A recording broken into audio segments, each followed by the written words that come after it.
What's up, everybody? It's E the Prophet here to do another video. This video is going to be called UFC 268 Review. There's a new Anderson Silva in town, and I'm going to get the why I say that in just a few. Normally, I just go over the main card, but this time I'm gonna go over two fights on the undercard. Then I'm going to hit the main card, tell you my thoughts, and tell you who some of these fighters should fight next. The first fight I'm going to talk about was Bobby Green, TKOing Al Iaquinta, round 1, 225. I'm going to tell you, I don't know if Bobby Green looked bad or Al Iaquinta I don't know if Bobby Green looked good or Al Iaquinta just looked bad. Because, Bobby Green whooped that ass like quick. You know what I'm saying? Yo, I'm actually shocked. Al getting beat up in a stand-up because he used to be like a real good boxer. You know what I'm saying? Real heavy hitter. And he just hasn't been looking good in a lot of his fights lately. And it might be time for Al to really make a decision here. Like, you know, if he want to keep going, or it might be time to maybe change camps or something, because he has not been looking good in his last couple of fights. That knockout was just bad. But anyway, I guess the lightweight division is real stacked. So it's like plenty of people Bobby Green could probably fight. But I wouldn't mind seeing him fight somebody like Dan Hooker. I know Dan Hooker might be kind of, far above him, but I think that might be a decent fight based on what we saw Bobby Green just do. And Dan Hooker's coming off a loss, so that might be a good fight to set up. The next fight, now here on the undercard, the main event on the undercard, Alex Pereira defeats Andrius Michailidis, TKO round 2 at 18 seconds in round 2. And I'm going to tell you, this dude, Pereira, man, this dude reminds me of Anderson Silva. That knee he hit Michailidis with, man, that was vintage Anderson Silva. Crushed him with a knee. And the dude, of course, took him down. And he showed he got some, pretty good takedown defense. I mean, he held his own. He didn't panic. And he caught him in the second round. He got taken down in the first round, of course. And I was sitting there wondering, like, why do they always put these damn strikers against these wrestlers? Why do they do that? I mean, they did the same shit to Kevin Holland. Like, why do they keep putting these strikers against these wrestlers? Knowing what's going to happen. Because I'm going to tell you, the fans like strikers. And basically, all you doing is deflating your cat. I mean, damn, at least get these chance of guys to get some hype behind them before you throw them in there and let them get grounded. You know what I'm saying? It's like, I just do like, and I don't even understand the management of these fighters. Like, if you know you got primarily a striker who can't defend a takedown, why would you put him in there with somebody who's going to continuously take him down? Now, I can see getting the experience for that, maybe one fight, but I wouldn't do it constantly. You know what I'm saying? That just makes no sense to me. But anyway, Alex Pereira beat the hell out of Andrius Michailidis. And I think, like I said, Alex Pereira looked like he's going to be the next Anderson Silva. And, man, I'm going to tell you, man, I will not be surprised if he ends up being a middleweight champion, if nothing unforeseen happens. He looked that good. Now, somebody who I wouldn't mind seeing him fight, I'm thinking either Darren Till or Jack Hermanson would be a good fight for him, to kind of see where he's really at, to see if, maybe he's going to be another hype machine or if he really can bring it. Okay, on to the main card. Justin Gagey defeats Michael Chandler, unanimous decision, and what was a hell of a fight. I mean, that was everything I expected. I kind of thought Gagey was going to knock him out, but Chandler showed that he got a lot of heart. Now, the only thing is, this is his second loss now, so now he's on the 2-fight skid. So, he may want to think long and hard about who his next opponent is going to be. For him, I would say maybe RDA, Rafael Dos Anjos, or maybe Kevin Lee, somebody like that. I think both of those would be good fights for Chandler. I think Gagey should get the winner of Charles Oliveira and Dustin Poirier after they fight. To me, that makes the most sense. I think he deserves it, after that win. And he was, already, I mean, other than his loss to Khabib, Justin's been on the roll. So yeah, he definitely, in my opinion, deserves that next shot. Next, we had Shane Burgos defeating Billy Quarantilo by unanimous decision. Now, I'm gonna say this: this was a hell of a fight. It was a lot of back and forth. You know what I'm saying? It was it was a real good fight. Now, I'm gonna tell you, I can't tell you who these guys should fight next, unfortunately, because I really just don't pay attention that much to the flyweight division, unless it's a fight, for number one contender or the champion defending the title, Davis and Figueroa, or I can't even remember the actual champ's name that beat Davison, but I really just don't really pay attention to flyweight that much. I'm not even sure why that fight would have even been on this card. Dude wasn't even in the top 15. Why would you have a card this stacked? I mean, don't get me wrong, it was a good fight, and I appreciate the fight, but I was wondering why that fight seemed out of place on this card. But anyway, Shane Burgos won the fight. I'm not really sure who I don't know who's really left in the flyweight division for him to even fight, to be honest. So unfortunately, I'm just gonna move on to the next fight, which was Marlon Vera defeating Frankie Edgar, knockout, round 3 at 3 minutes 50 seconds. Honestly, now somebody who definitely needs to think about giving it up is Frankie Edgar. I'm gonna tell you, man, I love Frankie Edgar, and I remember when Frankie Edgar was the lightweight champ. I remember his fights with Gray Maynard. I remember his fights with Benson Henderson. I remember his fights with B.J. Penn. Frankie Edgar was a beast at 155. Funny enough, the best Frankie Edgar has ever looked was at 155. Now, this is something's not right with Frankie Edgar, though, because, what's funny? This dude done went down 3 weight classes, all the way down from lightweight to bantamweight, and somehow he still looked incredibly small. It's like no matter who this dude fights, he always looks small. And I'm like, damn, it's like Frankie Edgar like 5 feet or 5'1" or something. Like, what the fuck? How is he this small no matter who he fights? It's crazy. But anyway, man, he really needs to think about giving it up, because he has not looked good in any of his fights, no matter what weight class it is, to be honest. And he's got knocked out several times.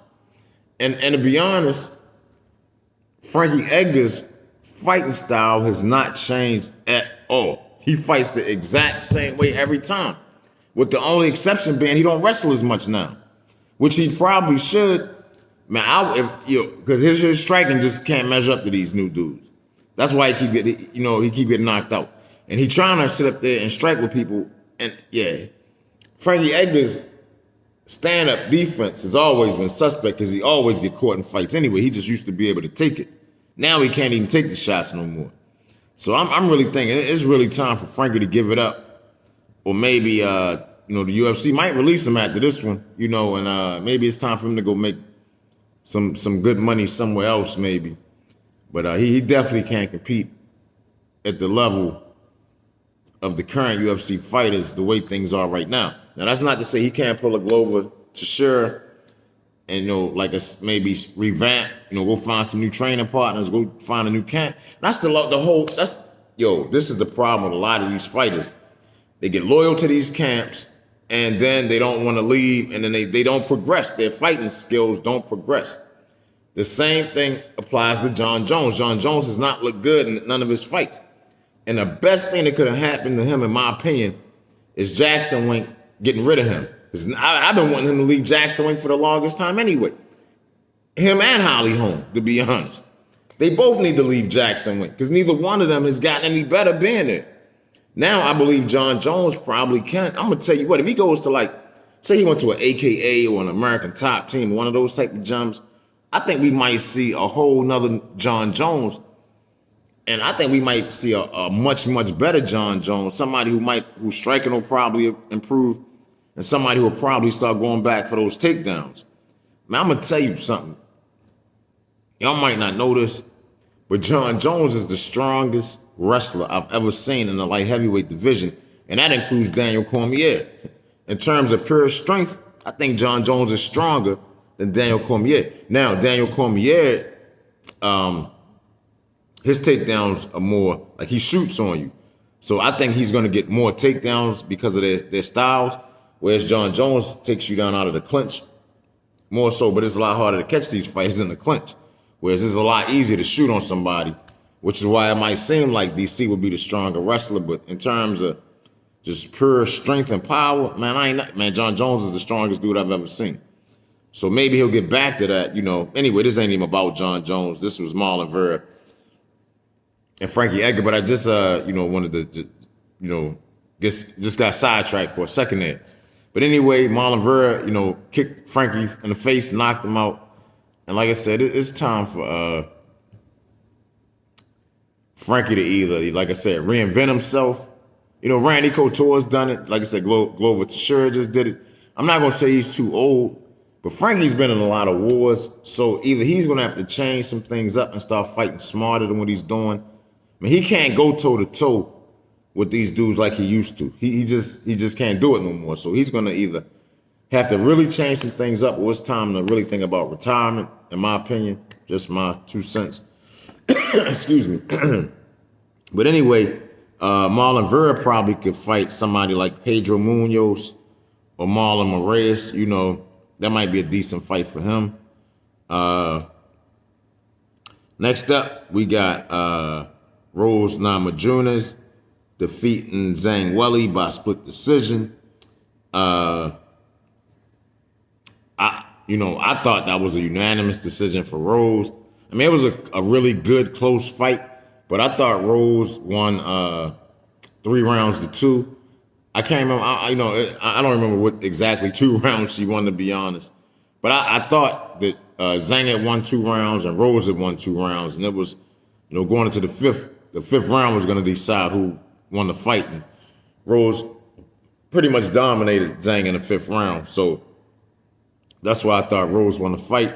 Rose is one of my favorite fighters anyway. I love Rose to death. Now, in terms of who these people could fight next. Now, honestly, in terms of the division, Carla Esparza is probably the best, the number one. She is the number 1 contender and probably is the logical fight for Rose in terms of the division. But I'm going to tell you this. I've said it before, and I'm going to say it again now. I believe that they ought to make a super fight between Rose Namajunas and Valentina Shevchenko. I think that would be an awesome super fight, as opposed to Shevchenko fighting Nunes again for the 3rd time, getting beat for the 3rd time. It's not that Nunes is better; she's just too big. It's just that's why they got weight classes, because size matters. Nunes is too big for Shevchenko. I think Shevchenko is the better fighter, to be honest. Nothing against Nunes; I love Nunes too. In fact, all 3 of these women champions are just beasts. I love them to death. They so good. It ain't about them just being women. It's about they're like amazing technical fighters, all 3 of them. All 3 of the women champions right now. I got nothing bad to say about any of them, but like I said, I don't think Shevchenko could mess with Nunes. Just the size difference is too much. But Shevchenko and Namajunas, they're like the same size. They're very close in size. I've seen them together before. And I think that would be a hell of a fight. I'm going to tell you, the one bad thing about Rose, I love Rose to death, but sometimes I think she fights down to the level of her competition. I think Rose is the best 115-pounder out there right now. Now Carla Esparza did beat her in the tough finals, but things change. We see a whole lot of people end up, getting beat later on, when the 2 rematch. So, to me, in my opinion, Rose is just the best. And it ain't just because she got the title. She's just the best. She's big. She's strong. She's a very, very technical striker. I love her striking. It's so technical. And Valentina's such a technical striker. That's why I think that fight would be so awesome. Those 2 ladies, man, I would love to see them 2 fight. And that would be a hell of a super fight, in my opinion. One of the biggest super fights in the UFC period. But definitely the biggest super fight in all of the women's divisions, for sure. Either I would love to see Rose fight Valentina, but if not, I would say Carla Esparza should probably get the next title shot. Zhang Weili could probably rematch Joanna. That was a really close, razor-thin fight, that she won. And that was a really, really good fight. I wouldn't mind seeing them run it back. Or maybe she could fight somebody like Mackenzie Dern. Let's see. Cameron Usman defeats Colby Covington, unanimous decision. Man, this was another really, really good fight. Man, I'm gonna tell you, man, these fights tonight were just off the chain. They were just some, no, a lot of the times when you see stat cards like this, they don't always live up to the hype. But this card definitely lived up to the hype. Man, everybody brought it. And that Colby Covington, Cameron Usman fight was really, really good and a lot closer. I'm gonna tell you, man, honestly, I almost could have had that fight a draw, to be honest. Like I thought Cameron definitely won round one, and I thought he most definitely won round two. Now the thing is, do you want to give him a 10-8 round or a 10-7 round? If you give him a 10-8 round, because I really thought Colby won rounds 3, 4, and 5. I thought he had just the better, cleaner striking in those 3 rounds. So, if you give Cameron Usman a 10-8 round for round 2, it's a draw. But if you give him a 10-7 round, it's he wins by 1 point, which is how the judges had it, except for that one idiot, which I agree with, Colby Covington. And whoever had that shit 49-46 is a fucking idiot. Whoever had Zhang winning a fight against Rose, that split decision was some bullshit. You know what I'm saying? I'm going to tell you, it seems like it's always this one fucking judge who don't know what the fuck they looking at with all of these decisions. And that's the whole thing. Why you can't be playing with the decisions, because you're going to have at least one judge who don't know what the fuck they looking at. It never fails. I don't even get upset about it no more. My thing is, if you go out there and you don't finish your opponent, hey, that's what you want to deal with. If you don't understand that by now, I don't know what to tell you, because it always happens. It always happens. You always get a dumbass judge who gives some shit that just totally out of left field. Like, what the fuck was you just watching? But anyway, it is what it is. I thought the fight was really, really close. I thought Colby really turned that shit on in 3, 4, and 5, especially 4 and 5, or maybe especially 3 and 4. And 5 might have been a little closer, but I thought Colby was real. Hey, I'm gonna tell you what, I love Cameron Usman, I love him, but he talking about fighting Canelo Alvarez. Man, he better slow that shit down. Man, Canelo will beat him into a stain. Man, he ain't got shit for Canelo. Nothing. Nothing. He done got a few good knockouts, but nah, he ain't ready for nobody of that caliber. That's for damn sure. It's like, I don't even think he's ready for a boxer, period. He might want to just stick with MMA. And I'm going to tell you, if these goddamn fighters would start focusing on how to make MMA more relevant and lucrative, they wouldn't have to keep trying to look for fights with these damn boxers. And man, I'm going to tell you, the UFC need to really figure out how to start taking care of their fighters a little better too. Paying them more money. Because it's getting ridiculous, and it's hurting the UFC and the credibility of the UFC when all of their fighters got to go look everywhere else to get paid. It shouldn't be like that. It really shouldn't. And in my opinion, the UFC really need to fix that. I don't really talk about pay a lot because I don't know what's going on between the UFC and these fighters in terms of their pay. But I just get the feeling they need to take care of them a little better so we won't have to keep seeing these fighters embarrass themselves begging for any kind of fight they can get outside of the UFC. You know what I'm saying? It just looks bad. It's a bad look. But in terms of who Cameron Usman should fight next, to be honest, I really want to see him fight Leon Edwards. And it's funny how Leon Edwards keep getting passed over now. Jorge Masvidal and Colby Covington, they both got 2 title shots. And Leon Edwards hasn't gotten one. In fact, Cameron Usman is not cleaning out this division. They're trying to make it seem like Cameron would clean out the division. No, he never fought Leon Edwards. He never fought Stephen Thompson. I'm sorry, he did fight Leon Edwards years ago. He beat him years ago. But not since he's been the champ. You know what I'm saying? He hasn't fought Vincent Luke. So to me, if Leon Edwards wins this fight against Jorge Masvidal, I don't give a fuck how he look. Leon Edwards should most definitely get the next title shot. It's getting ridiculous, him getting passed over. Seriously. And I know I haven't even been the biggest Leon Edwards fan, but this is getting ridiculous. Enough is enough. Man, get a man his shot. And I'm going to tell you what, Leon Edwards has come to grow on me a little bit for real. So, in my opinion, Leon Edwards is probably the toughest test in the welterweight division for Cameron Usman. Because he fights very similar to Colby, but I think Leon Edwards has more pop on his strikes, on his punches and kicks. So I think, man, he could give Cameron Usman a real tough fight right now. You know, if he looks like how he looked against Nate Diaz, except for the last round, of course. But and I'm gonna say, if not Leon Edwards, say if somehow something fucks up and he loses the fight or don't look as good against Jorge Masvidal, then I think Vincent Luke should get it, because Vincent Luke has been on a real good run. And honestly, between those two, I think Leon Edwards should get it first. But if not Leon Edwards, then Vincent Luke, you know, should get the next title shot. In terms of Colby Covington, I think he should fight Jorge Masvidal regardless of what happens in the fight, because if Jorge wins, he can't get another title shot. So I think the next best thing for him would be Colby Covington.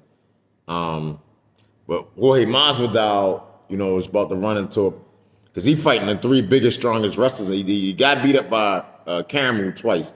Now he about to fight Leon Edwards. And then he would have to fight Colby.